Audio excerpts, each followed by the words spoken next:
Winning Blueprint presents.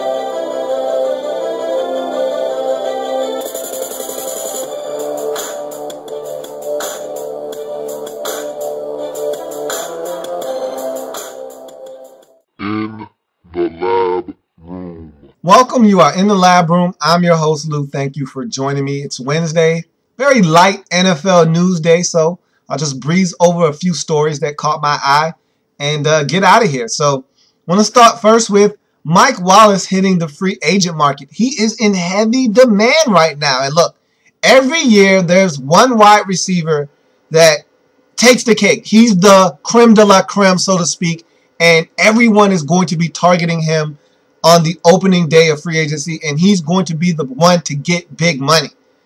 Last year, that guy was Vincent Jackson.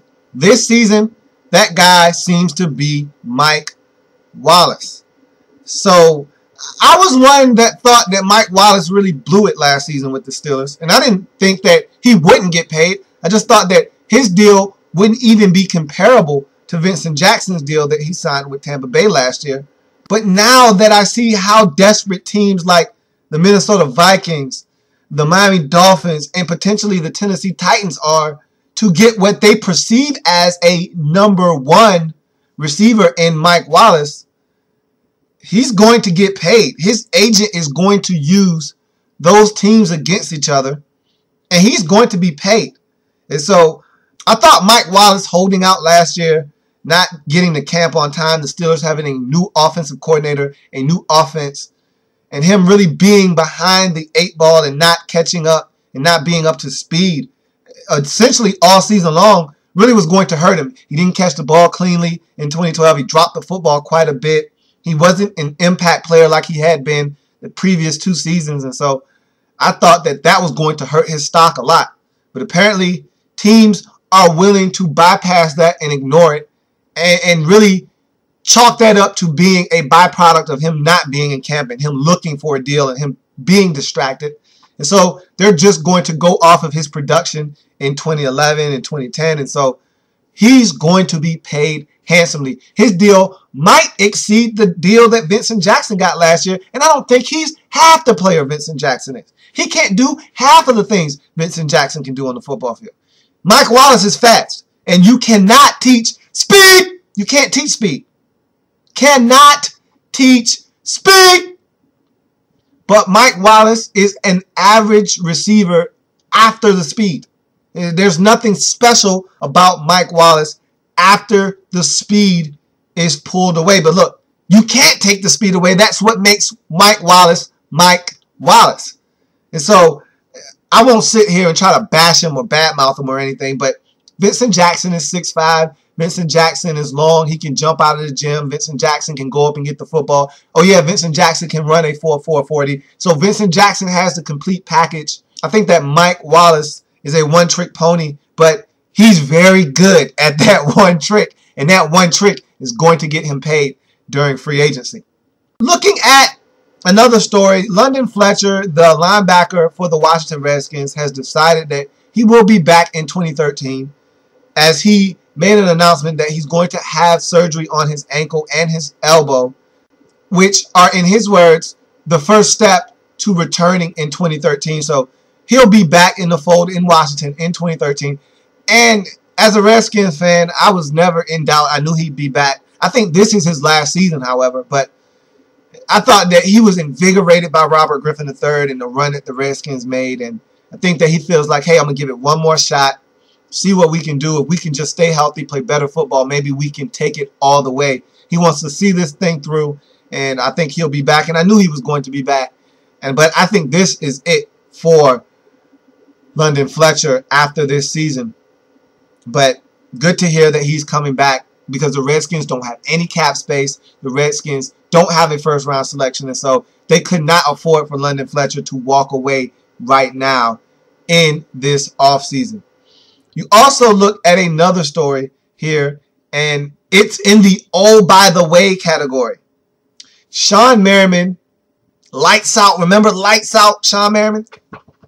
Remember that guy? The one that was getting sacks at the beginning of his career at an alarming rate? Yeah, that Shawne Merriman, the one that stole money from the Buffalo Bills and could never stay healthy after about his third season in the league. Yeah, that Shawne Merriman. Well, he decided to hang it up. He officially decided to turn the lights out on his career as he retired today officially and filed his papers with the league at the age of 28. He had a very productive career for about 3 seasons, but injuries caught up with him. And remember, he was busted for performance enhancement drugs usage, and he got injured and he was never really the same after that.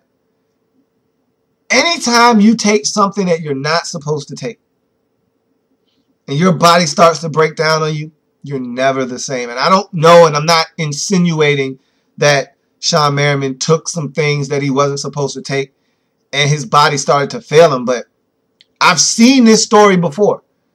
I don't know if any of you are familiar with baseball. The pitcher Eric Gagne for the Dodgers, he burst onto the scene as a closer, throwing an electric fastball, revving it up, and just a guy that was high energy. And then he was caught with performance-enhancing drugs. He got injured, and he could never get himself back to the way he was before because his body started to break down from all of the abuse of the steroids. I feel like the same thing might have happened to Shawne Merriman. I'm not saying it did. I'm not saying that it didn't.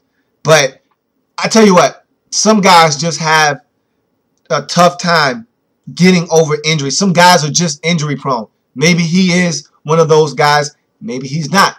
Maybe he did some things that he wasn't supposed to do and it caught up with him. Either way, Shawne Merriman is done in the National Football League officially at the age of 28. Yesterday, I had a viewer point out something that I omitted, and I really did. I really made a boo-boo on this one. I was talking about guys that weren't franchise tagged and notable guys who weren't franchise tagged, and I left out and omitted Deshaun Golson. And, of course, the viewer was a San Francisco 49ers fan, but nonetheless, Deshaun Golson is an important part of that San Francisco 49ers football team, especially on the defensive side of the football. He's one of their best players on the defensive side of the football, and I don't know if he's going to be back in San Francisco or not. He's looking for a sizable contract. He's looking to net himself around $8 to $9 million a year, and I don't think the 49ers are really trying to pay him that type of money. And again, the safety position is one of those positions in the National Football League that it's a premium position. There's not a lot of guys that are extremely good and talented at that position in the league. And so when you get one, you have to try and keep him in the fold. I don't know if the 49ers are going to be able to do that. But with all the picks, and they actually have some cap space, but I don't know if they want to use it all on Deshaun Golson. Whatever the case may be, the 49ers are sitting pretty right now. And they probably feel like, hey, if we don't have him back, we would love to have him back first and foremost. But if he doesn't come back and he tests the free agent waters, he finds a team that's willing to give him the money that he so desires, we have all of these draft picks. We're going to go out and draft multiple safeties and see if we can find one that can replace him in the 2013 season. That's probably the thinking of the 49ers, but Deshaun Golson, make no mistake about it, is a free agent that will command a lot of attention on the free agent market because he has a skill set that is rare amongst safeties. He's got the ability to run, make plays on the football, and he can tackle. And so he's a guy that will really command a lot of interest on the free agent market, and he will not last long, and you will not get this guy for a bargain basement price. You will have to pay top dollar for this guy, but if he continues to play the way he's played over the last 2 seasons, it'll be well worth it. I was looking around at a few stories around the league, and you know what I realized? You know what one of the most undervalued positions in the National Football League is? Give you a second to think. And mentally, I want you to think about what I'm about to say. Take a guess and see if you were right. I'm pretty sure you're going to be wrong because it's that undervalued. People don't think about this position because it's a backup. Backup quarterback. Now you say to yourself, what is he talking about? One of the most undervalued positions in the National Football League is the backup quarterback because you never realize how important that backup is until you actually need them to go into the game for you, and not just for 1 week, but for an extended period of time. That's when you realize, man, we really need a backup quarterback because you can be Jim Sorgi as he was with the Indianapolis Colts under Peyton Manning for years and never play and have a job in the league for about 5 or 6 or 7 seasons and never really have to prove what you can do. And then one day the team wakes up and realizes, hey, we need you to play, and you absolutely stink. It's funny because around the league it happens so often. Let's cite a couple of sources. Let's start in Chicago. How many times have we seen Jay Cutler go down? 2 seasons ago, the Bears were one of the most dangerous teams in the league. They had won like 3 games in a row.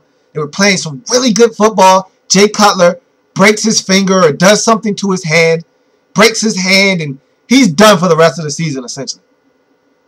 And the Bears absolutely fall apart at the seams. They went from like 7-3 on the season and really threatening to win the NFC North and really threatening to be one of the better teams in the NFC and potentially make it to the Super Bowl, to falling off of the face of the NFC landscape once they had to put in McNown. And I don't remember which one it was, Josh, Cade. It's too many of those McNowns for me to keep up with, but it was one of those McNowns. Fell apart. The season fell apart because he stunk. Then the Bears said, okay, well, we need a backup quarterback. So what do? They go and get Jason Campbell. And Jay Cutler gets hurt again. He gets a concussion, misses a couple of weeks. And what does Jason Campbell do? He comes in and throws up all over himself, and the Bears lose, and they continue to lose once Cutler comes back. They never get on track offensively after he gets injured. That's how important your backup quarterback is. You look at Minnesota. Haven't had to play all year without Christian Ponder. He's been there for all 16 games. He gets hurt in week 17 as they clinch a playoff berth by beating the Packers. But he can't play in wild card weekend. His elbow, he hurt it. He can't throw the football with any velocity, so he has to sit down. Enter Joe Webb. Man, was that a train wreck in the postseason. Joe Webb couldn't even complete a simple slant route. He couldn't even throw an 8-yard comeback. He was skipping balls in the dirt. He was high. He was erratic. And the Vikings have said in the offseason, we need a backup quarterback in the worst way. So they'll be in the market for a backup quarterback come free agency time. It's amazing how many teams don't have an adequate backup quarterback. You look at the Steelers this season. They thought, okay, we're fine. We got Leftwich. We got Charlie Batch. Well, Leftwich goes down in the first game he plays against the Ravens. So now Charlie Batch has to come in. And we all know what happened against the Cleveland Browns when Charlie Batch was thrust into action. The Steelers turned the ball over like 8 times and lost to the Cleveland Browns. When's the last time the Steelers lost to the Cleveland Browns? It happens when your backup quarterback gets in and he can't get the job done. Now, look, Charlie Batch was able to go the next week after that and get it done on the road against their most hated rival, the Baltimore Ravens. But still, they struggled without Ben Roethlisberger, who came back early and is admitting now that, hey, I wasn't 100% healthy. I wasn't really ready to go, but the team needed me, and so I came back. And it really hurt the team because he wasn't ready to go. He wasn't making good decisions, and he wasn't putting enough velocity on the football. And he threw a lot of game-changing, back-breaking interceptions down the stretch for the Steelers. So they could have used a guy that could have bridged the gap until Roethlisberger was ready to return. Instead, he had to rush back. That's the value of a good backup quarterback. See the Washington Redskins in the 2012 season. Without Kirk Cousins, this Redskins team does not make the postseason. But because they had a very good backup quarterback, they were able to bridge that gap until Robert Griffin III was able to return.